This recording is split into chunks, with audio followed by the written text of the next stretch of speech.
Oh, I was for stealing cars. I was a quarter of a block up. That nigga shot because we were trying to steal his car, which I don't blame him. You know, it is what it is. He just shot, and I got 150 pellets in my back. And then that was in the first time. The second time we got, oh my God, the second time we almost got murdered. Me and my boy, One Eye Willie.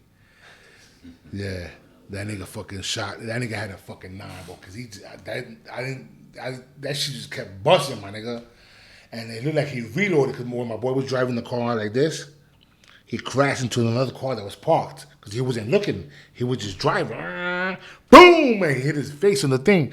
And my legs are across his lap because I had to jump into that side. And my head and my body's going down to the floor. And the guy's still shooting. Boom! It skinned both my legs, bro. Skinned both of them. And when we got to the Bronx, his car had nothing but bullet holes.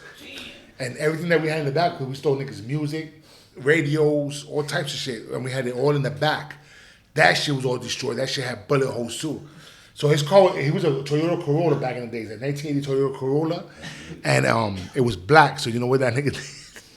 That nigga put black electricity tape on all the bullet holes. That nigga, all I really, yo, I turned him to be a crazy car crook. That nigga became crazier than me. He was like, he was like, we gonna go make some money? I was like, nah. Okay, I'm going by myself. That nigga go by himself, bro. I'm like, you crazy, bro. I'm not doing that shit. And I didn't like it anymore. You know, it's too much, you know, I risked my freedom, my life. Twice already doing that shit. So I started selling drugs, and then I started doing shopping, you know, shopping here and there, and that was it, bro. So the times that you got shot or shot at, it was because you were trying to steal cars? Yeah. Had nothing to do with graffiti?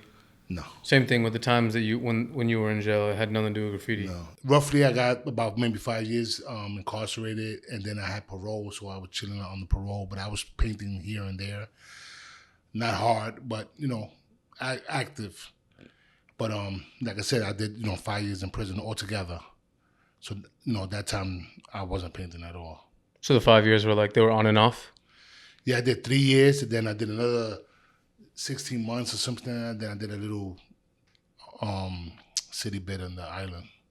It was about 5 years. I calculated it. It's about 5 years. For one of my first cases was for stealing cars and shit. I used to steal cars back then.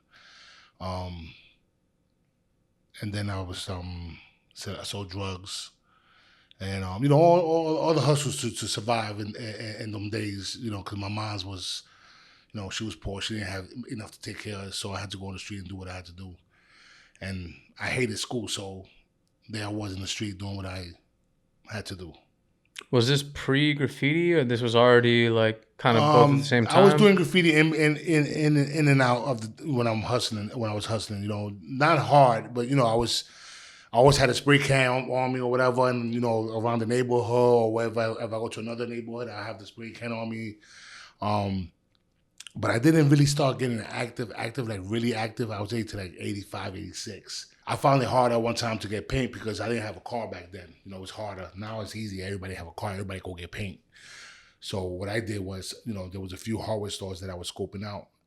And there were abandoned buildings right next to it. So I decided to say, let me go take a look at this roof. And I made a little hole in the roof. I said, damn, I need something bigger to make a bigger hole. So my plan was to get inside the hardware store to get all the paint. All the paint. I wasn't even thinking about money. I was thinking about, let's give me all the paint so I go bomb and go crazy. So I broke into, it was like 3 hardware stores, and I took all the paint. But after that, it was like I didn't have no more paint. So I was like, damn, I'm gonna get paint. So I used to go to, what's the name of that store? Caldors? Was it Caldors? I think it was a Caldors or something like that. I used to go in there and, fill 4 or 5 cans and take them, and that's it. I wasn't a crazy racker back then, like, because Cope used to take me when I went to his house to buy paint sometime off him. He used to sell it to me for like $2. That nigga had the whole cabinet full of paint, so he used to sell me the paint whenever I needed it. But that's where I really came up when I came out in the late '80s to the '90s. That's how I got all my paint for all the ups that I got up.